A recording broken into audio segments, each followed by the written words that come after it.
ആദ്യമായിട്ട് എവറസ്റ്റ് കീഴടക്കിയിട്ടുള്ള മലയാളി വനിത. ഇപ്പൊ എവറസ്റ്റ് കയറി ഇറങ്ങാൻ ഏകദേശം എത്ര സമയം എടുത്തു, അല്ലെങ്കിൽ എത്ര ദിവസങ്ങളെടുത്തു? നമ്മുടെ പാക്കേജ് 55 ഡേയ്സ് ആണ്. ഓക്കെ. ഞാൻ എടുത്തത് 45 ഡേയ്സ് ആണ്. ബിക്കോസ് എൻ്റെ വെതർ വിൻഡോ കുറച്ച് നേരത്തെ ആയിരുന്നു ഈ പ്രാവശ്യം. അത് കാരണം കട്ട് ഷോർട്ടായിട്ട് നമ്മൾ തിരിച്ച് 45 ഡേയ്സ് ആണ് ടോട്ടൽ എടുത്തത്. കുറേ ഫിസിക്കൽ പ്രിപ്പറേഷൻ എന്തായാലും ഉണ്ട്. നമ്മളെ ബാക്ക് മസിൽസ് കംപ്ലീറ്റ്ലി നെക്ക് മുതൽ താഴെ ബാക്ക്, ഇത് ഭയങ്കര ഇമ്പോർട്ടൻ്റ് ആണ്. അപ്പോൾ അതിന് സ്പെസിഫിക് ആയിട്ടുള്ള ട്രെയിനിങ്, പിന്നെ മെൻറ്റൽ സ്ട്രെങ്ത് ഭയങ്കര ഇമ്പോർട്ടൻ്റ് ആണ്. മൗണ്ടനിയറിങ് ഒരു ഭയങ്കര എക്സ്പെൻസീവ് ഹോബിയാണ്. ഏകദേശം എത്ര ഒരു പ്രൈസ്? എനിക്ക് എവറസ്റ്റ് ചെയ്യണമെങ്കിൽ സ്റ്റാർട്ടിങ് ഒരു 20-25 lakhs rupees വേണം, ഒരു അവരുടെ ഈ പാക്കേജ് എടുത്തിട്ട് പോകണമെങ്കിൽ. ഞാൻ ചെയ്തത് കുറച്ചും കൂടെ ഹയർ പാക്കേജ് ആണ്. ഏകദേശം എത്ര ആയിരിക്കും കയറി ഇറങ്ങി വരാൻ ചിലവായിട്ട്? എനിക്ക് ചിലവായത് 65-70 lakhs ആയിട്ടുണ്ടായിരുന്നു. അപ്പോൾ അവിടെ എത്തിയാൽ നമ്മൾ വിചാരിക്കും, ഓ നമ്മുടെ ബോഡീനെ കൊണ്ട് ഇത്രയൊക്കെ പറ്റിയല്ലോ. അത് ശരിക്കൊരു അങ്ങ് ഹിറ്റ് ചെയ്യും, ഭയങ്കരമായിട്ട് ഹിറ്റ് ചെയ്യും. സബ്മിറ്റ് പുഷ് എന്നൊക്കെ പറഞ്ഞ് 24 hours ഒക്കെയാണ് ഒറ്റയടിക്ക് ഇങ്ങനെ നടക്കുന്നത്. അതും ഹൈ ഇൻറ്റൻസിറ്റി വർക്കൗട്ടും അല്ല, കാരണം ഞങ്ങളുടെ ഹാർട്ട് ബീറ്റ് ചെയ്യുന്നത് 120-130 ആ ഒരു റേറ്റിലാണ്. അത്രയും ഹൈറ്റിൽ ഹാർട്ട് ബീറ്റ് ചെയ്തുകൊണ്ടിരിക്കുന്നത്. ഇതിപ്പോൾ അവിടെ പോകാനായിട്ട് ഈ ഔട്ട്ഫിറ്റും ഗിയേഴ്സൊക്കെ ആയിട്ട് ടോട്ടൽ എത്ര? ഒരു $10,000 അടുപ്പിച്ച് വരും. പക്ഷേ ഇതൊക്കെ ഇപ്പോൾ പെട്ടെന്ന് വാങ്ങിച്ചതല്ല. ഇതെല്ലാം ഓരോ ട്രിപ്പിന് പോകുമ്പോൾ ഓരോന്നായിട്ട് ഇങ്ങനെ വാങ്ങിച്ചു വന്നതാണ്. ശരിക്കും നമ്മൾ മരിക്കും എന്ന് വിചാരിക്കുന്ന ഓരോ ഇവൻറ്റ്സ് ഉണ്ടാവും. കുംബൂലൊക്കെ ഇങ്ങനെ ഈ ഐസ് ഫോൾ ക്രോസ് ചെയ്യുമ്പം ലാഡേഴ്സ് ഉണ്ട്. അതിങ്ങനെ ആടുന്ന ലാഡർ ആയിരിക്കും. അപ്പോൾ അവിടെ എത്തുമ്പോൾ നമുക്ക് പേടിയാവും, അയ്യോ ഇതിപ്പോൾ വീഴുമോ. പിന്നെ മുകളിലോട്ട് കയറാനുള്ള ലാഡേഴ്സ്, അങ്ങനെ കുറേ സാധനങ്ങളുണ്ട്. ടോയ്ലറ്റ് ഫെസിലിറ്റി ഇല്ല. ക്യാമ്പ് 2 വരെ ഒരു ടോയ്ലറ്റ് ടെൻറ്റ് ഉണ്ട്. ബട്ട് ക്യാമ്പ് 3 ഒരു സ്ലോപ്പിലാണ്. അപ്പോൾ നമുക്ക് ടെൻറ്റിൽ നിന്ന് പുറത്തിറങ്ങിയിട്ട് ഒന്നും ചെയ്യാൻ പറ്റില്ല. എവറസ്റ്റ് ബേസ് ക്യാമ്പ് കഴിഞ്ഞാൽ 4 ക്യാമ്പ്സ് മുകളിലോട്ടുണ്ട്. Like camp 1 6,100 camp 2 6,400 മീറ്റേഴ്സിലാണ്.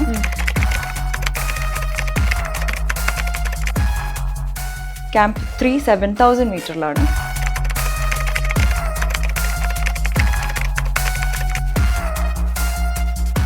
$7,000 മുതലാണ് നമ്മൾ ഓക്സിജൻ യൂസ് ചെയ്ത് തുടങ്ങുന്നത് മുകളിലോട്ട്. അതുവരെ ഓക്സിജൻ ഇല്ല. ക്യാമ്പ് 4 8,000 മീറ്ററിലാണ്. ബേസ് ക്യാമ്പ് മുതൽ ഒരു -20 ആണ് മുകളിലോട്ട് പോകുന്തോറും. ഇവിടെ ഉള്ളതിനേക്കാളും 1/3 ഓക്സിജൻ അങ്ങനെ അവിടെ ഉള്ളൂ. അതുപോലെ തന്നെ നമ്മളെ ബ്രെയിനിലേക്കൊക്കെ ഉള്ള ഓക്സിജൻ സപ്ലൈ ഭയങ്കര കുറവായിരിക്കും. 8,000 മീറ്ററിന്റെ മുകളിൽ ലൈഫ് സസ്റ്റെയിൻ ചെയ്യാൻ പറ്റില്ല. എനിക്കൊക്കെ അത് തോന്നിയിട്ടുണ്ട്. അവിടുന്ന് ജസ്റ്റ് ഇങ്ങനെ അവിടെ ഇരിക്കാൻ തോന്നും. നമ്മളിങ്ങനെ ചിരിച്ചുകൊണ്ടാണ് ഉള്ളത്. ഹാലൂസിനേറ്റ് ചെയ്യാണ് നമ്മൾ ആക്ച്വലി. ഓക്സിജൻ ലെസ് ആയത് കാരണം I was like, can I sit here എന്നുള്ളൊരു ചോദ്യം ഇങ്ങനെ ചെയ്യും. അപ്പോൾ അയാൾ no we have to go fast എന്നിട്ട് അയാൾ പിടിച്ച് വലിച്ച് താഴോട്ടേക്ക് ഇറക്കി. അതാണ് ഉണ്ടായത്. നമ്മൾ സമ്മിറ്റ് പുഷ് തുടങ്ങി അന്ന് ഒരാൾ മരിച്ചു എന്ന് നമ്മൾ കേട്ടു, ഒരു ഫിലിപ്പിനോ പേഴ്സൺ. അപ്പോൾ നമ്മളത് ക്യാമ്പ് 4 എത്തുമ്പോഴേക്കും അയാളുടെ ബോഡി അവിടെ തന്നെ കിടക്കുന്നുണ്ട്. ശരിക്കും പറഞ്ഞാൽ നമുക്കിങ്ങനെ വിറക്കും. ബിക്കോസ് നമ്മളെപ്പോലെ തന്നെ ഉള്ള ഒരാളാണ്, അതേ സ്വപ്നം വെച്ച് വന്ന ഒരാളാണ് അയാളിങ്ങനെ അവിടെ കിടക്കുന്നത്.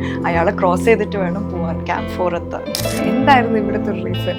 എനിക്ക് മല മുഴുവൻ കയറണം എന്നതിൻ്റെ ഒരു ലക്ഷ്യസ്ഥാനത്ത് എത്തണം എന്നതിൻ്റെ ഒരു എൻ്റെ മെയിൻ റീസൺ എൻ്റെ മോൾക്ക് കാണിച്ചു കൊടുക്കണം, nothing is impossible. I wanted to show her നമ്മൾ മനസ്സ് വെച്ചാൽ എന്തും നമുക്ക് നേടാൻ പറ്റും. ആൾക്കിപ്പോൾ ഒരു സൂപ്പർ ബൊമ്മാണ്. അപ്പോൾ നടക്കാൻ വരെ ഇഷ്ടമില്ലാത്ത ആളാണ്. ഇപ്പൊ പറഞ്ഞു എനിക്കൊന്ന് ട്രെക്ക് ചെയ്യണം, കിളിമഞ്ചാരോ ഒന്ന് പോകണം. അപ്പൊ ഞങ്ങൾ അടുത്ത മാസം കിളിമഞ്ചാരോ പോകാനിരിക്കുകയാണ്.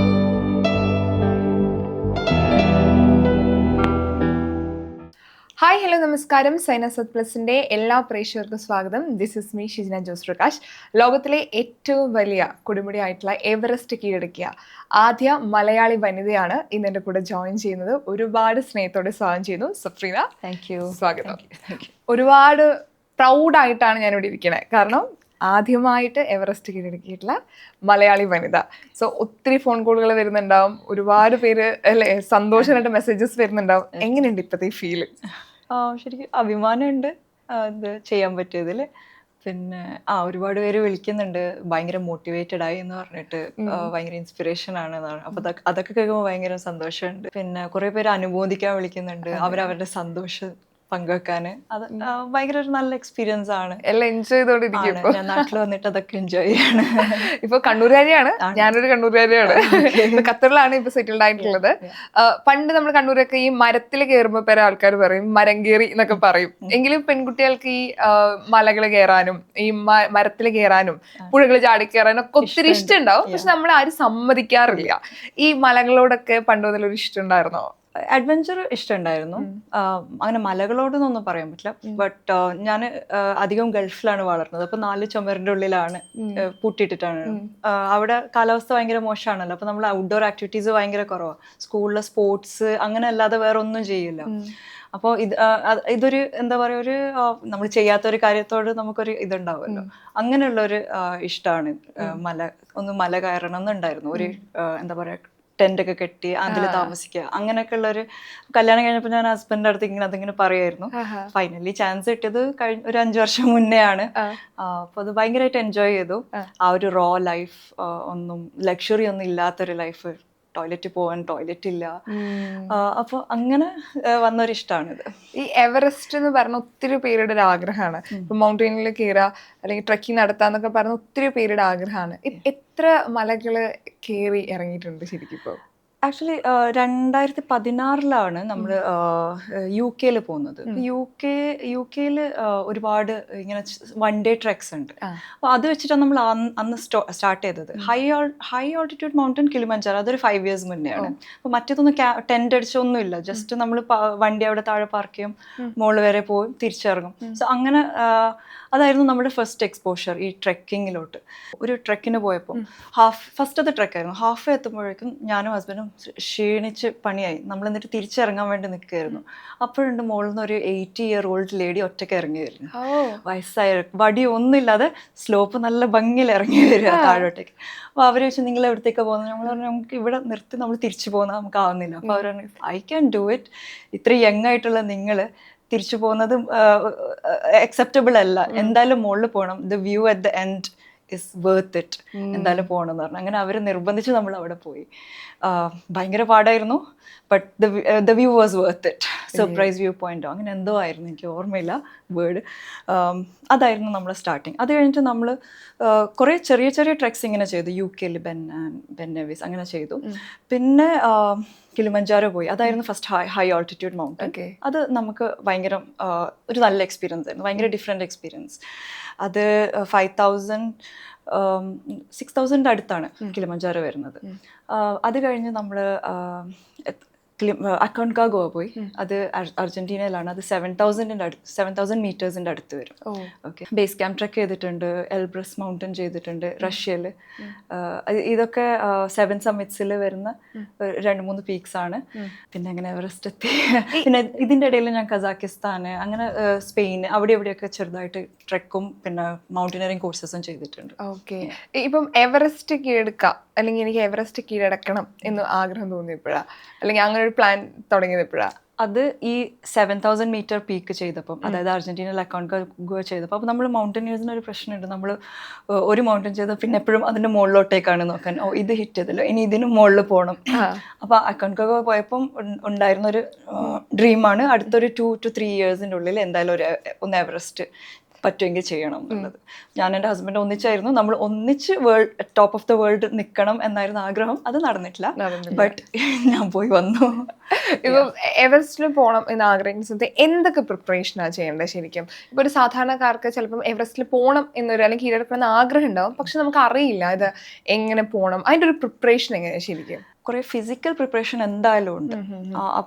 അതിപ്പോൾ ജിമ്മിലാണെങ്കിലും അല്ലെങ്കിൽ ട്രെക്ക് ചെയ്തിട്ടോ നമ്മളെ പ്രിപ്പയർ ചെയ്യണം. അതായത് നമ്മളെ ബാക്ക് മസിൽസ് കംപ്ലീറ്റ്ലി നെക്ക് മുതൽ താഴെ ബാക്ക്, ഇത് ഭയങ്കര ഇമ്പോർട്ടൻ്റ് ആണ്. അപ്പോൾ അതിന് സ്പെസിഫിക് ആയിട്ടുള്ള ട്രെയിനിങ്, കോർ ഭയങ്കര സ്ട്രെങ്ത് വേണം. എല്ലാവരുടെയും ജൂമർ ചെയ്ത് മുകളിലോട്ട് കയറണമെങ്കിൽ you need a lot of core strength. അപ്പോൾ ഇത് എന്തായാലും ട്രെയിനിങ്ങിലൂടെ പറ്റുള്ളൂ. അത് പെട്ടെന്ന് ഡെവലപ്പ് ഒന്നും ചെയ്യാൻ പറ്റില്ല. So you need at least 2 to 3 years അത് ഡെവലപ്പ് ചെയ്യാൻ. പിന്നെ മെൻറ്റൽ സ്ട്രെങ്ത് ഭയങ്കര ഇമ്പോർട്ടൻ്റ് ആണ്. പെട്ടെന്ന് ഇങ്ങനെ പേടിച്ച് പോകുന്ന ആൾക്കാർക്ക് ഇത് കുറച്ച് ഡിഫിക്കൽട്ട് ആയിരിക്കും എൻ്റെ വരെ എത്താൻ. Because every turn and every day you will face something dangerous അല്ലെങ്കിൽ സംതിങ് ഭയങ്കരം ശരിക്കും നമ്മൾ മരിക്കും എന്ന് വിചാരിക്കുന്ന ഓരോ ഇവൻറ്റ്സ് ഉണ്ടാവും.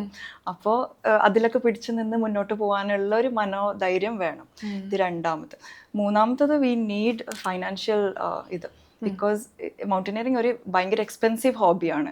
ഏകദേശം എത്ര ഒരു പ്രൈസ്? എനിക്ക് എവറസ്റ്റ് ചെയ്യണമെങ്കിൽ സ്റ്റാർട്ടിങ് ഒരു 25 lakhs rupees വേണം ഒരു അവരുടെ ഈ പാക്കേജ് എടുത്തിട്ട് പോകണമെങ്കിൽ. ഞാൻ ചെയ്തത് കുറച്ചും കൂടെ ഹയർ പാക്കേജ് ആണ്. ഏകദേശം എത്ര ആയിരിക്കും കയറി ഇറങ്ങി വരാൻ ചെലവായിട്ടുണ്ട്? എനിക്ക് ചെലവായത് 65 to 70 lakhs ആയിട്ടുണ്ടായിരുന്നു. പിന്നെ അത് കുറച്ച് നല്ല എക്സ്പെൻസീവ് ആണ്. ബട്ട് എൻ്റെ ഹസ്ബൻഡിന് ഒരു ധൈര്യം, അങ്ങനെ ഒരു കുറച്ചും കൂടി പ്രീമിയം ഗ്രൂപ്പിന്റെ കൂടെ പോയി. അവർക്ക് കുറച്ച് ക്ലയൻസേ ഉള്ളൂ, 10 ക്ലയൻസേ ഉള്ളൂ. ബാക്കിയുള്ള ഗ്രൂപ്പ്സിന് ഒരു 100-150 ക്ലയൻസ് ഒക്കെ ഉണ്ട്. അപ്പോൾ ഇതാകുമ്പോൾ ഭയങ്കര പേഴ്സണൽ അറ്റൻഷനുമാണ്. നമ്മളെ ഗൈഡ്സ് ഒക്കെ ഭയങ്കര ഫേമസ് ആൻഡ് എക്സ്പീരിയൻസ്ഡ് ഗൈഡ്സ് ആണ്. ലൈക്ക് അവരൊക്കെ 7-8 times എവറസ്റ്റ് എന്തായാലും ചെയ്ത് കഴിഞ്ഞിട്ടുള്ള ആൾക്കാരാണ്. സോ ഹസ്ബൻഡിനും എൻ്റെ കുടുംബക്കാർക്കും കുറച്ച് ഒരു സമാധാനമായിരുന്നു, you are in safe hands. പിന്നെ അവർക്കൊരു മോട്ടോ ഉണ്ട്, നോ മാൻ ലെഫ്റ്റ് ബിഹൈൻഡ്. എന്തെങ്കിലും സംഭവിച്ചാൽ നമ്മൾ നിങ്ങളെ എങ്ങനെയെങ്കിലും തിരിച്ചു കൊണ്ടുവരും. അപ്പോൾ അത് കാരണം നമ്മൾ എവറസ്റ്റിന്റെ മുകളിൽ നിന്ന് ഒരുപാട് ഈ ഡെഡ് ബോഡീസിന്റെ കഥകളും ഷെർപ്പാസ് അവരെ ഇട്ട് പോകുന്ന കഥകളും അങ്ങനെയൊക്കെ കേൾക്കുന്നുണ്ട്. അപ്പൊ അത് അവോയ്ഡ് ചെയ്യാൻ വേണ്ടിയിട്ടാണ് ഞാൻ കുറച്ച് എക്സ്പെൻസീവ് ആയിട്ടുള്ള. ബഡ്ജറ്റ് ഇപ്പൊ ഏതും ബഡ്ജറ്റ് മുതൽ സ്റ്റാർട്ട് ചെയ്യും? ഇപ്പം 20 lakhs മുതൽ സ്റ്റാർട്ട് ചെയ്യുന്നുണ്ടെന്നാണ് എനിക്ക് അറിയാൻ കഴിഞ്ഞിട്ടുള്ളത്. പക്ഷെ ഇതന്നെ കുറച്ച് ഫെസിലിറ്റീസ് കുറവായിരിക്കും. എൻ്റെതൊക്കെ ബേസ് ക്യാമ്പ് ഭയങ്കര ലക്ഷറിയസ് ആയിരുന്നു. അപ്പം you don't miss that luxury. Because base ക്യാമ്പിൽ ഒരു 4 weeks നിൽക്കുന്നുണ്ട്. നമ്മൾ ഭയങ്കര ബെയർ മിനിമം ആയി നിൽക്കുമ്പോൾ നമ്മുടെ സ്ട്രെങ്ത്തും നമ്മളെ എന്താ പറയുക മെന്റൽ ഇതൊക്കെ കുറച്ചും കൂടെ കുറയും. അവർ പറയുന്നത് if you have the luxury, if you can afford the luxury here, അത് ഇറ്റ് ഇംപ്രൂവ്സ് യുവർ ചാൻസസ് എന്ന് പറയും. അപ്പം അങ്ങനെയാണ് നമ്മൾ അതെടുത്തത്. ഇത് നമ്മുടെ യാത്ര സ്റ്റാർട്ട് ചെയ്യുന്നതിന് മുൻപായിട്ട് നമ്മൾ കുറച്ച് പ്രിപ്പറേഷൻ ചെയ്യണമല്ലോ. ഇപ്പം ഫിസിക്കലി അല്ലാതെ തന്നെ മെന്റലി ഇപ്പം പ്രിപ്പയർ ചെയ്യണമെന്ന് പറയുന്നു. ഇപ്പം നമ്മൾ പോകുന്ന നമ്മുടെ കോസ്റ്റ്യൂമിലായാലും ഇപ്പം ഇന്ന് ഔട്ട്ഫിറ്റ് വെയർ ചെയ്യണം, അതിൽ എന്തൊക്കെ കാര്യങ്ങളാണ് ഒന്ന് പറഞ്ഞുതരാമോ? നമ്മൾ ബേസ് ക്യാമ്പ് മുതൽ ഒരു -20 ആണ് മുകളിലോട്ട് പോകുന്തോറും. ഇപ്പോൾ സമ്മിറ്റൊക്കെ എത്തുമ്പോൾ -40 ആ ഒരു അതിനടുത്തുള്ള റേഞ്ചിലാണ് വരുന്നത്. ബേസ് ക്യാമ്പിൽ തന്നെ നമ്മളൊരു സൺ പുറത്ത് വരുമ്പോൾ ഭയങ്കര ചൂടാണ്. ഒന്ന് ക്ലൗഡ്സ് അതിനെ കവർ ചെയ്യുമ്പോഴേക്കും ഭയങ്കര തണുപ്പാണ്. സോ ഇതിങ്ങനെ ടെമ്പറേച്ചർ ഒരു ദിവസം തന്നെ പല മാതിരിയായി മാറും. അപ്പോൾ we have to layer ourselves. നമുക്കൊരു ബേസ് ലെയർ ഉണ്ടാവും. ആ ബേസ് ലെയർ ആണ് നമ്മളെ പ്രൊട്ടക്റ്റ് ചെയ്യുന്ന മെയിൻ ലെയർ. ആ ബേസ് ലെയർ മോശമായാലും നിങ്ങൾ അതിൻ്റെ പുറത്ത് എന്തിട്ടാലും നിങ്ങൾക്ക് ചൂട് നിൽക്കില്ല. സോ നമ്മൾ എന്തെങ്കിലും ഇൻവെസ്റ്റ് ചെയ്യുന്നുണ്ടെങ്കിൽ ആ ബേസ് ലെയർ ഏറ്റവും ബെസ്റ്റ് ഇൻവെസ്റ്റ് ചെയ്യാൻ. അത് മെറീനോ മെറ്റീരിയൽ വെച്ചിട്ടുണ്ട്, മെറീനോ വൂൾ വെച്ചിട്ടുള്ളതാണ്. നമ്മൾ വേർത്താൽ അത് മണം വരില്ല, പിന്നെ പെട്ടെന്ന് ഉണങ്ങും, വേർപ്പൊക്കെ ഉണങ്ങും. ബിക്കോസ് വേർപ്പ് നിന്നിട്ടുണ്ടെങ്കിൽ നമ്മുടെ ശരീരം തണുക്കാൻ തുടങ്ങും. അപ്പോൾ ബേസ് ലെയർ ഭയങ്കര ഇമ്പോർട്ടൻ്റ് ആണ്. അത് കഴിഞ്ഞിട്ട് നമ്മളൊരു മിഡ് ലെയർ ഇടും. അത് നമ്മളൊരു നോർമൽ എന്താ പറയുക ടീഷർട്ട്, കോട്ടൺ പറ്റില്ല, തീരെ പറ്റില്ല. കോട്ടൺ ഇടാം, കാരണം കോട്ടൺ വേർത്താൽ അത് ഉണങ്ങൂല. So we cannot wear that. നമ്മൾ ഈ മിഡ് ലെയറിൻ്റെ മുകളിൽ ഒരു നമ്മൾ നോർമൽ ജിം വെയറോ അതുപോലത്തെ എന്തെങ്കിലും ടീഷർട്ട് ഒക്കെ ഫുൾ സ്ലീവ് ആണ് ഇടാൻ. ബിക്കോസ് സൺ ഭയങ്കര ഹാർഷായത് കാരണം ഹാഫ് സ്ലീവ് അവോയ്ഡ് ചെയ്യും. അതിൻ്റെ മുകളിൽ നമ്മളൊരു ഫ്ലീസ് ലെയർ ഇടും. അത് മിഡ് ലെയർ എന്ന് പറയും. അതൊരു ലൈറ്റ് വെയ്റ്റ് ഫ്ലീസ് ആണ്, ഭയങ്കര ലൈറ്റ് വെയ്റ്റ് ആണ്. ബട്ട് ചൂട് അകത്തിങ്ങനെ നിൽക്കും അതിടുമ്പോൾ. അതിൻ്റെയും പുറത്താണ് ഡൗൺസ് ലെയർ വരുന്നത്. അപ്പോൾ ഈ സൺ അടിക്കുമ്പോഴേക്കും നമ്മൾ ഈ ഡൗൺസും ഈ ഇതും അഴിച്ചു വെക്കും. അപ്പോൾ ബാക്കി 2 ലെയർ മാത്രം ഇട്ടിട്ടാണ് നടക്കുള്ളൂ. ഒന്ന് കാറ്റൊക്കെ അടിച്ചു തുടങ്ങുമ്പോഴത്തേക്കും നമ്മൾ ഡൗൺസ് വരെ ഇട്ടിട്ട് നടക്കും. അപ്പോൾ 4 layers എപ്പോഴും നമ്മൾ ഇതിൽ കാണും. ഒന്നില്ലെങ്കിൽ നമ്മൾ ബാക്ക് പാക്കിൽ കാണും. അപ്പം നടക്കുമ്പോഴൊക്കെ ഇത് പിന്നെ ഇനി ഇതിൻ്റെയും പുറത്ത് ഗോർടെക്സ് ലെയർ ഉണ്ട്. അതെന്ന് പറഞ്ഞാൽ ഭയങ്കര മഞ്ഞും പിന്നെ മഴ അല്ലെങ്കിൽ കാറ്റ് ഇതൊക്കെ വരുമ്പോൾ നമ്മൾ പ്രൊട്ടക്ട് ചെയ്യാൻ വേണ്ടിയിട്ടുള്ള ഒരു ഗോർടെക്സ് ലെയർ ആണ്. സോ ബിക്കോസ് ഡൗൺസ് ഇതത്ര ഹാൻഡിൽ ചെയ്യാൻ പറ്റില്ല, മഴയോ കാറ്റ് ഹാൻഡിൽ ചെയ്യാൻ പറ്റില്ല. സോ ഇത്രയും ലെയേഴ്സ് ആണ് ഇമ്പോർട്ടൻ്റ് ആയിട്ടുള്ളത്. ഇതാണ് നമ്മൾ ക്ലോത്തിങ്. ഇതിപ്പോ അവിടെ പോകാനായിട്ട് ഈ ഔട്ട്ഫിറ്റും ഗിയേഴ്സ് ഒക്കെ ആയിട്ട് ടോട്ടൽ എത്ര? ഒരു $10,000 അടുപ്പിച്ച് വരും. പക്ഷെ അധികം ആൾക്കാർ ഇത് റെന്റിനും എടുക്കുന്നുണ്ട്. അങ്ങനെയും ഒരു ഓപ്ഷൻ ഉണ്ട്. പക്ഷെ നിങ്ങളിപ്പോൾ കുറേ മൗണ്ടൻസ് ഇങ്ങനെ ചെയ്യുന്ന ആളാണെങ്കിൽ നിങ്ങൾക്ക് വാങ്ങിക്കുന്നതിൽ കുഴപ്പമില്ല. നമ്മളെ സ്വന്തം സാധനമാണല്ലോ, വേറെ ആൾ ഉപയോഗിച്ചത്. കാരണം ഇതെല്ലാം സ്ലീപ്പിംഗ് ബാഗ് എന്നൊക്കെ പറഞ്ഞാൽ അതിൻ്റെ ഉള്ളിൽ കിടന്ന് വേർക്കും, ഷൂസും എല്ലാം വേർക്കും. അതുകൊണ്ട് എൻ്റെതൊക്കെ സ്വന്തമായിരുന്നു.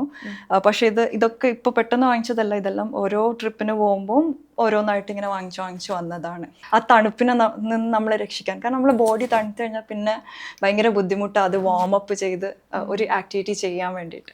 So we try to preserve the warmth, you know. ഇപ്പൊ നമുക്ക് ഒരു അൺസേഫ് ആയിട്ടുള്ള ഒരു പരിപാടിയാണ് നമ്മളെപ്പോഴും പോയവരൊക്കെ കാണാറുണ്ട്, അല്ലെങ്കിൽ റിവ്യൂ പറയുമ്പോഴൊക്കെ നമ്മൾ കേൾക്കാറുണ്ട്. പക്ഷെ അതിന് നമ്മൾ കയറുന്നതിന് മുമ്പ്, മൗണ്ടൻ സ്റ്റാർട്ട് ചെയ്യുന്നതിന് മുമ്പ്, നമ്മൾ ട്രാവലിംഗ് സ്റ്റാർട്ട് ചെയ്യുന്നതിന് മുമ്പ് ശരിക്കും നിങ്ങളുടെ മൈൻഡ് സെറ്റ് എങ്ങനെയായിരിക്കും? നമ്മൾ ശരിക്കും നമ്മൾ ഇത് ഫുൾ ഡിപ്പെൻഡ് ചെയ്യുന്നത് നമ്മളുടെ ഗൈഡിൻ്റെ മുകളിലും കൂടിയാണ്. ലൈക്ക് നമ്മളെ guide, we have to trust them. അവരെടുക്കുന്ന തീരുമാനം ഫൈനൽ ആയിരിക്കണം.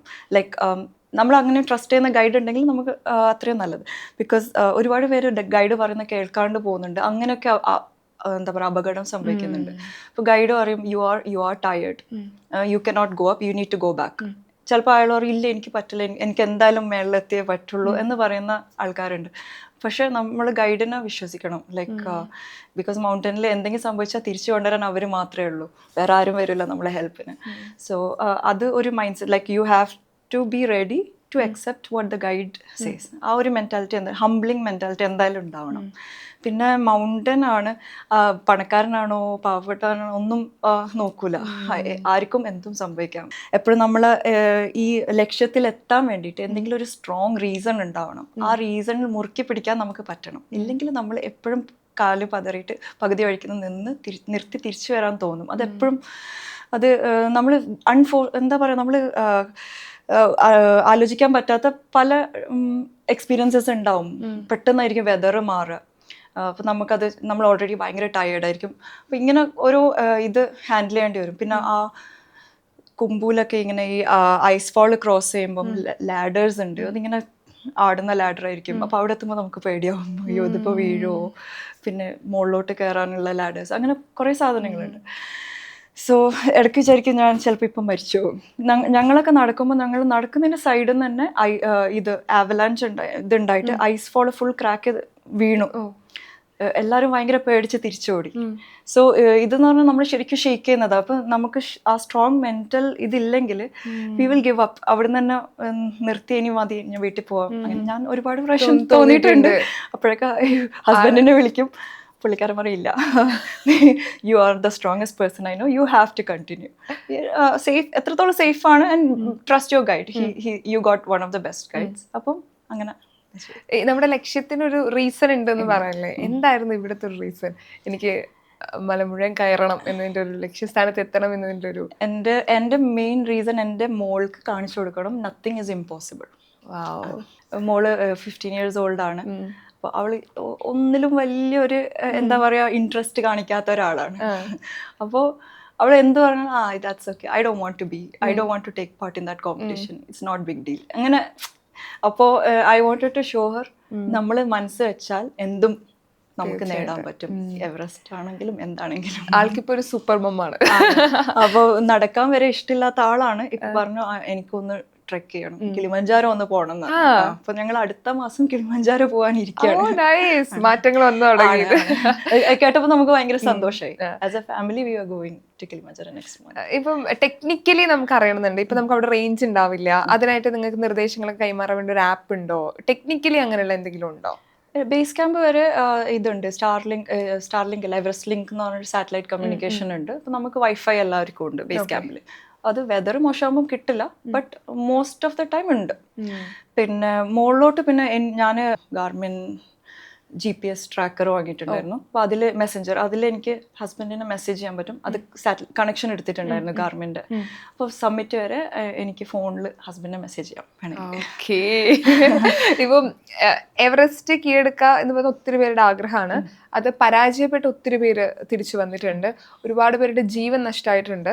ഇപ്പം പല വീഡിയോസ് എവറസ്റ്റ് കീഴടക്കാൻ പലരുടെയും വീഡിയോസ് കാണുമ്പോൾ അന്ന് ജീവൻ നഷ്ടപ്പെട്ട് പോയിട്ടുള്ള ആളുകളുടെ ബോഡീസ് നമ്മൾ കാണും. അപ്പൊ നമുക്ക് തന്നെ കാണുമ്പോൾ കൈയും കാലും വിറക്കും. ഇത് റിയൽ ബോഡി തന്നെയാണോ എന്ന് വരെ തോന്നിയിട്ടുണ്ട്. ശരിക്കും നേരിട്ട് കാണുമ്പോൾ ഒരു അവസ്ഥ എങ്ങനെയാണ്? ശരിയാണ്. നമ്മൾ പോകുന്നതിന് മുന്നേ ഫോർ എക്സാമ്പിൾ ബേസ് ക്യാമ്പിൽ എത്തിയപ്പോൾ മുതലേ നമ്മൾ ഇൻസ്റ്റഗ്രാം ഫീഡ് മുഴുവനും ഈ ബോഡീസിൻ്റെ റീൽസ് ആണ് വരുന്നത്. എന്താണെന്ന് അറിയില്ല, അവിടെ എത്തിയ മുതൽ ഫുൾ ഷെർപ്പാസ് ബോഡി വലിച്ചുകൊണ്ടുവന്നതും അല്ലെങ്കിൽ ബോഡി അവിടെ ഇവിടെ കിടക്കുന്നതൊക്കെ. നമ്മൾ ഭയങ്കര പ്രിപ്പയർഡ് ആണ് ഇതിങ്ങനെ കണ്ട് കണ്ട് കണ്ട്. നമ്മൾ വിചാരിച്ചത് ഇൻസെൻസിറ്റീവ് ആയിട്ടുണ്ടാവും. പക്ഷേ നമ്മൾ സമ്മിറ്റ് പുഷ് തുടങ്ങി അന്ന് ഒരാൾ മരിച്ചു എന്ന് നമ്മൾ കേട്ടു, ഒരു ഫിലിപ്പിനോ പേഴ്സൺ. അപ്പോൾ നമ്മളത് ക്യാമ്പ് 4 എത്തുമ്പോഴേക്കും അയാളുടെ ബോഡി അവിടെ തന്നെ കിടക്കുന്നുണ്ട്. അയാൾ ക്യാമ്പ് 4 ജസ്റ്റ് ഒന്ന് വിശ്രമിക്കാൻ കിടന്നതാണ്. അയാൾ പിന്നെ എഴുന്നേറ്റില്ല.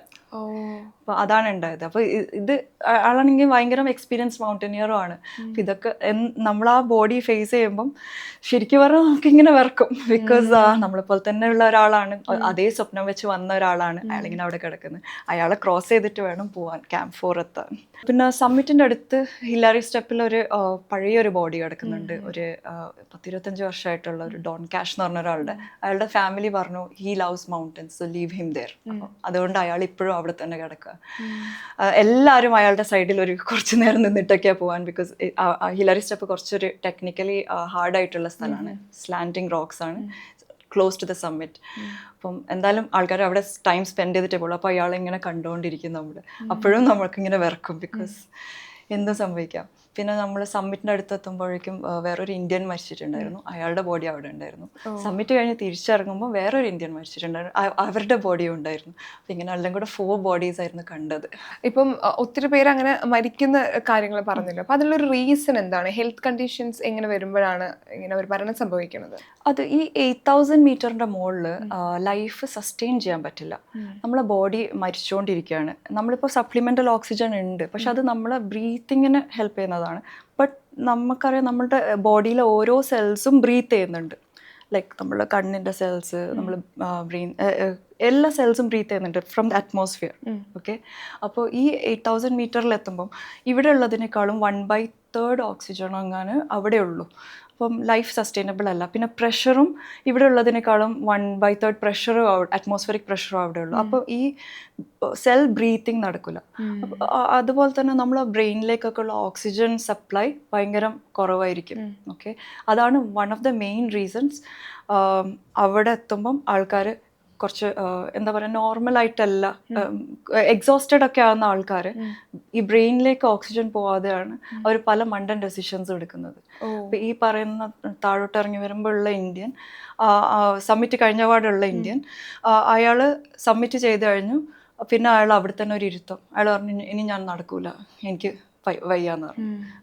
അയാളുടെ ഗൈഡ് കുറേ ഒരു രാത്രി വരെ അയാളുടെ കൂടെ നിന്ന്, പക്ഷെ അയാൾ ഇറങ്ങിയില്ല. ഫൈനലി അയാൾ മരിച്ചിട്ടാണ് ഗൈഡ് താഴോട്ടേക്ക് വന്നത്. ഇങ്ങനെ ഓരോ ഡെസിഷൻസ് എടുക്കുന്നത് ബ്രെയിനിൽ ഓക്സിജൻ ഇല്ലാതാവുമ്പം ഓരോ ഹാലുസിനേഷൻസും ഇല്ലാത്ത ചില ആൾക്കാർ, എനിക്കറിയില്ല നിങ്ങൾ എവറസ്റ്റ് മൂവി കണ്ടിട്ടുണ്ടോ? അതിൽ അയാളുടെ ഗ്ലൗസും ഡ്രസ്സൊക്കെ ഊരി ചാടാൻ തുടങ്ങി, ചൂടെടുക്കുന്നു. ബട്ട് ഇറ്റ്സ് -40, ചൂടെടുക്കാൻ ഒരു വഴിയില്ല. But brain place games on your mind. So ഇതാണ് അവിടെ സംഭവിക്കുന്നത് മെയിൻലി. പിന്നെ എക്സോഷൻ ഹിറ്റ് ചെയ്യുമ്പോൾ അത് പെട്ടെന്ന് ഹിറ്റ് ചെയ്യാൻ നമുക്ക് ഒരു വാർണിങ്ങും ഉണ്ടാവില്ല. എനിക്കൊക്കെ അത് തോന്നിയിട്ടുണ്ട്. അവിടുന്ന് ജസ്റ്റ് ഇങ്ങനെ അവിടെ ഇരിക്കാൻ തോന്നും. നമ്മളിങ്ങനെ ചിരിച്ചുകൊണ്ടാണ് ഉള്ളത്. ഇങ്ങനെ പറയും എനിക്ക് കഴിയില്ല, ഞാൻ ഇവിടെ ഇരുന്നോട്ടെ. നമ്മൾ അങ്ങനെ എന്താ പറയുക, ആഗണൈസ്ഡ് ഒന്നും അല്ല, ചിരിച്ചുകൊണ്ടാണ് ഇവിടെ ഇരുന്നാൽ നല്ല സുഖമുണ്ട് എന്നുള്ളൊരു ഫീലിംഗ് ഇങ്ങനെ വരും. ഹാലൂസിനേറ്റ് ചെയ്യാണ് നമ്മൾ ആക്ച്വലി. ഞാനൊക്കെ സബ്മിറ്റിൽ നിന്ന് ഇറങ്ങുമ്പം എനിക്ക് ഭയങ്കര ഡിസിയാണ്. ഞാൻ കുറേ നേരം ഓക്സിജൻ മാസ്ക് ഇല്ലാതെയായിരുന്നു സബ്മിറ്റിലിരുന്നത്. കണ്ണട ഊരി വെച്ചു. അപ്പോൾ ഫൈനലി ഇറങ്ങാൻ നോക്കുമ്പോൾ ഇങ്ങനെ ഡിസി ആയിട്ട് കാല് വെക്കാൻ പറ്റുന്നില്ല. ആ സമയത്ത് എനിക്കും ഇതേ ഫീലിംഗ് ആയിരുന്നു ഉണ്ടായിരുന്നത്. ഓക്സിജൻ ലെസ് ആയത് കാരണം I was like can I sit here എന്നുള്ളൊരു ചോദ്യം ഇങ്ങനെ ചെയ്യും. അപ്പോൾ അയാൾ no no no we have to go fast എന്നിട്ട് അയാൾ പിടിച്ച് വലിച്ച് താഴോട്ടേക്ക് ഇറക്കി. അതാണ് ഉണ്ടായത്. അതായത് കൂടെ അത്രയും എക്സ്പീരിയൻസ് ആയിട്ടുള്ള ആളുകൾ കൂടെ ഉണ്ടാവുന്ന സമയത്ത് നമുക്ക് കുറച്ചും കൂടി ഹെൽപ്ഫുൾ ആണ്. പക്ഷെ എല്ലാവരും ഗ്രൂപ്പായിട്ടൊക്കെ തന്നെയാണ് പോകുന്നത്. എല്ലാവർക്കും അവരുടെ ഗൈഡ് ഉണ്ടാവും കൂടെ. പക്ഷേ അവിടുന്ന് എല്ലാവർക്കും അവരുടെ സ്വന്തം അല്ലാതെ വേറെ ഒരാളെ മാനേജ് ചെയ്യാൻ ഇടങ്ങാറാണ്. അത്രയും ഹൈറ്റിൽ പറ്റൂല. നമ്മൾ തന്നെ നമ്മളെ ബോഡി തന്നെ അവിടെ എത്തിക്കുന്നത് എങ്ങനെയൊക്കെയാണ്. അപ്പോൾ വേറെ ഒരാളെയും കൂടെ ചുമന്ന് പോകണമെങ്കിൽ ഭയങ്കര പാടാണ്. എനിക്കൊന്നൊരു ഇന്റർവ്യൂവിൽ പറയുന്നുണ്ടായിരുന്നു, അതായത് ഞാൻ എവറസ്റ്റ് കീഴടക്കാൻ പോയിന്ന് തിരിച്ചു വരുമ്പോഴത്തേക്ക് ഞാൻ കുറച്ചും കൂടി സ്ട്രോങ് ആയി. ചിലപ്പോൾ ഈ കാരണങ്ങളൊക്കെ കൊണ്ട് തന്നെയായിരിക്കും. അവിടെ എത്തിയാൽ നമ്മൾ വിചാരിക്കും ഓ നമ്മളെ ബോഡീനെ കൊണ്ട് ഇത്രയൊക്കെ പറ്റിയല്ലോ. അത് ശരിക്കൊരു അങ്ങ് ഹിറ്റ് ചെയ്യും, ഭയങ്കരമായിട്ട് ഹിറ്റ് ചെയ്യും. കാരണം അല്ലെങ്കിൽ ജിമ്മിൽ 2 മണിക്കൂർ കഴിയുമ്പോഴത്തേക്ക് തന്നെ നമ്മൾ ഇനി എനിക്കൊന്നും ചെയ്യാൻ പറ്റില്ല എന്നിട്ടിരിക്കും. ഇത് സബ്മിറ്റ് പുഷ് എന്നൊക്കെ പറഞ്ഞ് 24 hours ഒക്കെയാണ് ഒറ്റയടിക്ക് ഇങ്ങനെ നടക്കുന്നത്. അതും ഹൈ ഇൻറ്റൻസിറ്റി വർക്കൗട്ടും അല്ല. കാരണം ഞങ്ങളെ ഹാർട്ട് ബീറ്റ് ചെയ്യുന്നത് 120, 130 ആ ഒരു റേറ്റിലാണ്. അത്രയും ഹൈറ്റിൽ ഹാർട്ട് ബീറ്റ് ചെയ്തുകൊണ്ടിരിക്കുന്നത്. 24 hours കണ്ടിന്യൂസ് ആയിട്ട് ഇങ്ങനെ ബീറ്റ് ചെയ്യുമ്പം നമുക്ക് തന്നെ ശരിക്കും ഭയങ്കര അതിശയമാണ് ഇതെങ്ങനെ സാധിച്ചു എന്നുള്ളത്. ഇപ്പൊ കുറച്ചും കൂടി മുകളിലേക്ക് കയറി കഴിഞ്ഞാൽ ഇപ്പൊ മഞ്ഞുവീഴ്ച കൂടും. ഇപ്പൊ നമുക്ക് ഈ പറഞ്ഞ ഉറക്കം ഒരു പ്രശ്നമായിട്ട് വരും, അല്ലെങ്കിൽ ഈ പറഞ്ഞ നമ്മൾ വാഷ്റൂം യൂസ് ചെയ്യുന്നത് ഒരു പ്രശ്നമായിട്ട് വരും. ഇതൊക്കെ എങ്ങനെയാ ഹാൻഡിൽ ചെയ്യുന്നത്? ഉറക്കം നമ്മൾ അധികം ടയേർഡാണ്. പക്ഷേ മുകളിലോട്ട് എത്തുമ്പോൾ ശരിയാ കിടക്കുമ്പം ബ്രീത്ത് ചെയ്യാൻ ഭയങ്കര ഹാർഡാണ്. അപ്പോൾ ഇടയ്ക്കിടയ്ക്ക് ഉറക്കം നെട്ടും. ഉറക്കമൊക്കെ ഭയങ്കര മിനിമലാണ്. എങ്ങനെയെങ്കിലും നമ്മൾ ഫോഴ്സ് ചെയ്ത് കിടക്കുകയാണ് റെസ്റ്റ് ചെയ്യാൻ വേണ്ടിയിട്ട്. ടോയ്ലറ്റ് ഫെസിലിറ്റി ഇല്ല. ക്യാമ്പ് 2 വരെ ഒരു ടോയ്ലറ്റ് ടെൻ്റ് ഉണ്ട്. ബട്ട് ക്യാമ്പ് 3, 4 ക്യാമ്പ് 3 ഒരു സ്ലോപ്പിലാണ്. അപ്പോൾ നമുക്ക് ടെൻറ്റിൽ നിന്ന് പുറത്തിറങ്ങിയിട്ട് ഒന്നും ചെയ്യാൻ പറ്റില്ല. സോ അവിടെ വി യൂസ് പീ ബോട്ടിൽസ്, പിന്നെ വി യൂസ് പൂപ്പ് ബാഗ്സ്. അപ്പോൾ ഒരു കവർ അവർ നമ്മൾ താഴത്തുനിന്നേ തരും പൂപ്പ് ബാഗ്. അപ്പോൾ നമ്മളത് ജസ്റ്റ് ടെൻറ്റിൻ്റെ പുറത്ത് പോയി ചെയ്ത് തിരിച്ച് അവിടെ പുറത്ത് വെക്കും. നമ്മൾ തിരിച്ചിറങ്ങുമ്പോൾ ഇതൊക്കെ നമ്മൾ ബാഗിലിട്ട് താഴോട്ടേക്ക് ക്യാരി ചെയ്യും. ഓക്കെ. പീ ബോട്ടിൽസും പൂപ്പ് ബാഗ്സും. ഇത് എവറസ്റ്റിൽ എത്ര ക്യാമ്പ് ഉണ്ട്? ഇപ്പം 212 ടോട്ടൽ എത്ര camp? Total Everest base camp കഴിഞ്ഞാൽ 4 ക്യാമ്പ്സ് മുകളിലോട്ടുണ്ട്. ലൈക്ക് ക്യാമ്പ് 1 6,100 ക്യാമ്പ് 2 6,400 മീറ്റേഴ്സിലാണ്. ക്യാമ്പ് 3 7,000 മീറ്ററിലാണ്. 7,000 മീറ്റർ മുതലാണ് നമ്മൾ ഓക്സിജൻ യൂസ് ചെയ്ത് തുടങ്ങുന്നത് മുകളിലോട്ട്. അതുവരെ ഓക്സിജൻ ഇല്ല. ക്യാമ്പ് 4 8,000 മീറ്ററിലാണ്. ഇപ്പൊ എവറസ്റ്റ് കയറി ഇറങ്ങാൻ ഏകദേശം എത്ര സമയം എടുത്തു? എത്ര ദിവസങ്ങൾ എടുത്തു? ഞാൻ വീട്ടിൽ നിന്ന് പോയി തിരിച്ചു വന്നത്, നമ്മുടെ പാക്കേജ് 55 days ആണ്. ഞാൻ എടുത്തത് 45 days ആണ്. ബിക്കോസ് എൻ്റെ വെതർ വിൻഡോ കുറച്ച് നേരത്തെ ആയിരുന്നു ഈ പ്രാവശ്യം. അത് കാരണം കട്ട് ഷോർട്ടായിട്ട് നമ്മൾ തിരിച്ച് 45 days ആണ് ടോട്ടൽ എടുത്തത്. ഇപ്പം എവറസ്റ്റ് ആൺകുട്ടികളും പെൺകുട്ടികളും അത് കീഴടക്കാൻ വേണ്ടിയിട്ട് പോകുന്നുണ്ട്. പക്ഷെ എപ്പോഴും ആസ് എ വുമൺ നമുക്ക് പല സിറ്റുവേഷനിൽ പലതും നമുക്ക് പറ്റാറില്ല. ഹെൽത്ത് ഇഷ്യൂ ആകാം, അല്ലെങ്കിൽ പീരിയഡ്സ് ഡേറ്റ് ആവാം. അതുകൊണ്ട് തന്നെ നമ്മുടെ പല പ്ലാൻസും നമ്മൾ മാറ്റാറുണ്ട്. സോ ഈ ഒരു ട്രാവലിങ്ങിന് എങ്ങനെയാ അതൊക്കെ? ഓക്കെ. അപ്പം നോർമലി കുറേ സ്ത്രീകൾ ഇങ്ങനെ ഒരു സ്മോൾ ട്രെക്കിനൊക്കെ പോകുമ്പോൾ അവർ ചിലപ്പോൾ പീരിയഡ്സ് മറ്റേ ഗുളികയൊക്കെ കഴിച്ച് മാറ്റി വെക്കാനോ ഏർലി ആക്കാനോ ലേറ്റ് ആക്കാനോ നോക്കാറുണ്ട്. ഞാനും അങ്ങനെ മുന്നേ ചെയ്തിട്ടുണ്ട്. ഒരു 10 days ട്രെക്കൊക്കെ ആകുമ്പം ചെയ്യുന്നതാണ്. പക്ഷേ എവറസ്റ്റ് ഇതൊരു high altitude 8,000 meter peak high altitude mountains ഒക്കെ ചെയ്യുമ്പം അറ്റ്ലീസ്റ്റ് 2 months എടുക്കുന്നുണ്ട് ഇത് ചെയ്യാൻ. അപ്പോൾ നമുക്കിത് പീരിയഡ്സ് 2 months ഒക്കെ മാറ്റി വെക്കൽ ഹെൽത്തി അല്ല. നമ്മൾ നാച്ചുറൽ പ്രോസസ്സ് അങ്ങനെ വിട്ടുകൊടുക്കണം. അപ്പോൾ ആകെ ചെയ്യാനുള്ളത് പെയിൻ മാനേജ്മെൻറ്റ്, നമ്മൾ ഗുളികയൊക്കെ കഴിക്കും. ക്രാംപ്സ് ഇത് ചെയ്യാൻ. പിന്നെ നമുക്ക് കപ്പോ മെൻസ്ട്രൽ ഡിസ്കോ ഇതൊന്നും യൂസ് ചെയ്യാനും പറ്റില്ല. കാരണം അവിടെ കഴുകാൻ വെള്ളമില്ല. ഇതൊക്കെ യൂസ് ചെയ്താൽ ഇതൊക്കെ വൃത്തിയാക്കിയിട്ട് വേണം തിരിച്ചു വെക്കാൻ. പക്ഷെ ഇത് പറ്റില്ല. അപ്പോൾ നമ്മൾ പാഡ് മാത്രമേ യൂസ് ചെയ്യുള്ളൂ. പിന്നെ പാഡ് ആണെങ്കിൽ പോലും നമുക്ക് കഴുകാൻ വെള്ളമില്ല. അപ്പോൾ അതൊരു റിസ്ക് ആണ്. അവിടെ 2 ഇത് ചെയ്യും. റൊട്ടേഷൻ എന്ന് പറഞ്ഞിട്ട് ഒരു സമ്മിറ്റ് പുഷിന് മുന്നേ റൊട്ടേഷൻ എന്ന് പറഞ്ഞിട്ട് നമ്മൾ മുകളിലോട്ട് പോകും. നമ്മൾ ബോഡി ആ ഹൈ ആൾട്ടിറ്റ്യൂഡിനോട് അഡ്ജസ്റ്റ് ചെയ്യാൻ വേണ്ടിയിട്ട് നമ്മൾ ക്യാമ്പ് 3 വരെ പോയി തിരിച്ചു വരും. അപ്പോൾ റൊട്ടേഷന് പോകുമ്പോൾ എനിക്ക് പീരിയഡ്സ് ആയിരുന്നു. അപ്പോൾ ഞാൻ വിചാരിച്ചു ഓക്കെ ഇപ്പോൾ പീരിയഡ്സ് കഴിഞ്ഞല്ലോ, ഇനിയിപ്പോൾ 2 weeks കഴിഞ്ഞിട്ട് സമ്മിറ്റ് പുഷിന് പോകുമ്പം ഓക്കെ ആയിരിക്കുമല്ലോ എന്ന് വിചാരിച്ചു. അത് കാരണം ഞാൻ ആ ഒരു കോൺഫിഡൻസിലായിരുന്നു. പക്ഷേ സമ്മിറ്റിന് പോയപ്പം ക്യാമ്പ് 4 എത്തി. ഇനിയും എനിക്കൊരു 10 days എക്സ്ട്രാ ഉണ്ട് പീരിയഡ്സ് വരാൻ. ക്യാമ്പ് 4 എത്തിയിട്ട് പീ ബോട്ടിൽ മൂത്രമൊഴിച്ചപ്പം it was red colour, completely red colour. ഞാൻ എൻ്റെ കൂടെയുള്ള ആളോട് ചോദിച്ചു പാഡ് ഉണ്ടോ, ആരടുത്തും പാഡ് ഇല്ല. പിന്നെ ഞാൻ വിചാരിച്ചു ഓക്കെ, ഞാൻ 4 ലെയർ ക്ലോത്ത്സ് ഇട്ടിട്ടുണ്ട്, ഒന്നും ചെയ്യാനില്ല, ഒന്നും ചെയ്യാനില്ല. പിന്നെ അത് വെച്ചിട്ട് അങ്ങ് പോയി. അടുത്ത 2 days കഴിഞ്ഞിട്ട് എനിക്ക് പാഡ് കിട്ടുന്നത്. ഓക്കെ, പക്ഷെ ഇതൊന്നല്ല സംഭവം എന്ന് വെച്ചാൽ ഈ നോർമലി ഞാൻ പീരിയഡ്സ് ഒക്കെ വരുമ്പം ജിമ്മ് വരെ അവോയ്ഡ് ചെയ്യും. ഞാൻ ജിമ്മിൽ പോവില്ല, ബിക്കോസ് ഞാൻ പറയും എനിക്ക് ഭയങ്കര ക്ഷീണമാണ്, അല്ല പിന്നെ ഇതൊരു ഒരു ഇക്കി ഫീലിംഗ് ആണ്. അപ്പോൾ ഒന്നും ചെയ്യാതെ അവോയ്ഡ് ചെയ്യുന്ന ആളാണ്. എന്നിട്ടാണ് ഞാൻ ഈ 24 hours 36 hours ഒക്കെ നിർത്താതെ ഉറക്കമില്ലാതെ പാഡും ഇല്ലാതെ നടന്നു വന്നു. അപ്പോൾ തിരിച്ചു വന്നിട്ട് ഞാൻ ജിമ്മിൽ പോകുമ്പോൾ അടുത്ത പീരിയഡ്സ് ആയപ്പോൾ ഞാനിങ്ങനെ കോച്ചിൻ്റെ അടുത്ത് പറയാൻ ഓ ടുഡേ എന്നെ അധികം ഇതാക്കല്ല, എനിക്ക് പീരിയഡ്സ്. പിന്നെ ഞാനിത് ആലോചിച്ചു, oh that is all in my mind, because periods വന്നിട്ടും I have done something like this. അപ്പോൾ നമ്മൾ ശരിക്കും പറഞ്ഞാൽ ഹോൾഡ് ബാക്ക് ചെയ്യരുത്. പീരിയഡ്സ് കാരണം ഒന്നും ഹോൾഡ് ബാക്ക് ചെയ്യരുത്. നമുക്ക് എല്ലാം പറ്റും, എന്തും പറ്റും. എനിക്ക് നല്ല ക്രാംസും നടുവേദനയും എല്ലാം ഉള്ള പീരിയഡ്സ് ഉള്ള ആളാണ് ഞാൻ. So we can do anything. എനിക്ക് തോന്നിയത് നമ്മുടെ ഗ്രൂപ്പിൽ ഒരു 5 to 6 മെന്നും 4 ലേഡീസും ഉണ്ടായിരുന്നു. ഞങ്ങൾ ഓരോ ക്യാമ്പിലെത്തുമ്പോൾ ഈ ആണുങ്ങളൊക്കെ ഇങ്ങനെ ചത്ത പോലെ ഇങ്ങനെ കിടക്കും. അടുത്ത ക്യാമ്പിലെത്തിട്ട് ഒരു സ്ലീപ്പിംഗ് ബാഗിൻ്റെ ഉള്ളിൽ ഇങ്ങനെ കിടക്കും. പെണ്ണുങ്ങളൊക്കെ നല്ല ഇതായിട്ട് കടന്നു കളിക്കുന്നുണ്ടാവും. സോ അപ്പോൾ ശരിക്കും പറഞ്ഞാൽ നമ്മൾ സ്ട്രോങ് ആണ്, നമ്മൾ വിചാരിക്കുന്ന പോലെ അല്ല, സ്ട്രോങ് ആണ്. എനിക്ക് തോന്നുന്നു നമ്മൾ മെന്റലിയും കുറച്ചും കൂടെ സ്ട്രോങ് ആണ്.